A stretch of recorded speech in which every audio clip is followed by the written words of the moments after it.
আজকের recipe bread ক্রাম fish fry. যদি একবার এইভাবে মাছ ভাজা খান, বারবার মন চাইবে এইভাবে মাছ ভাজা খেতে। উপরটা ক্রিস্পি, ভিতরটা একদম সফট। আমি এখানে দুটো মাছের পেটিকে ভালোভাবে ধুয়ে পরিষ্কার করে নিয়েছি। এখন মাছের যে কাঁটাগুলো আছে সেগুলোকে টেনে বের করে নিয়েছি। বড় মাছের পেটি হলে সহজেই কাঁটাগুলোকে টেনে বের করে দেওয়া যায়। এখন প্রথম ম্যারিনেশনের জন্য আদা, রসুন ও পেঁয়াজ বাটা দিয়ে ভালোভাবে মাছের সঙ্গে মাখিয়ে 15 মিনিটের জন্য ঢেকে রেখে দিয়েছিলাম।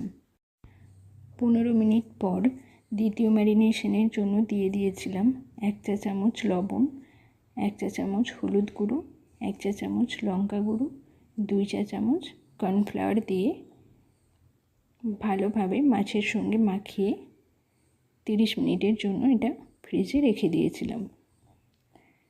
30 মিনিট পর মাছগুলোকে ব্রেড ক্রাম্বসের উপর ভালোভাবে চেপে চেপে কোটিং করে নিতে হবে এবং যতটা ভালো শেপ দেওয়া যায় চারচৌকো সেইভাবে শেপ দিয়ে নিতে হবে।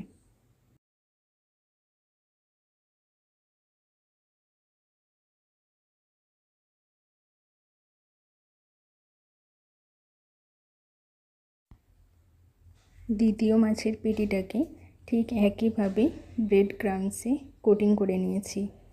এবার মাছগুলোকে ডুবো তেলে ডিপ ফ্রাই করে নিলেই ব্যাস তৈরি হয়ে যাবে ক্রিস্পি ফিশ ফ্রাই।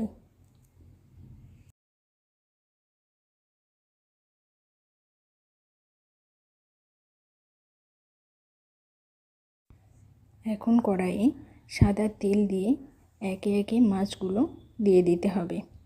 মাছগুলোকে অবশ্যই লো ফ্লেমে ডিপ ফ্রাই করতে হবে, তা না হলে দেখবেন মাছের উপর ক্রিস্পি হয়ে গেছে কিন্তু ভেতরটা কাঁচা রয়ে গেছে।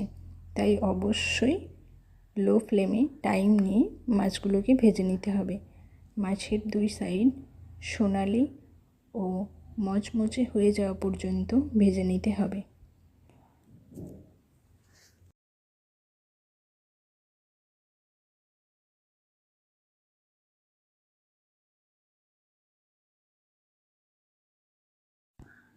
আমার মাছ ভাজা রেডি।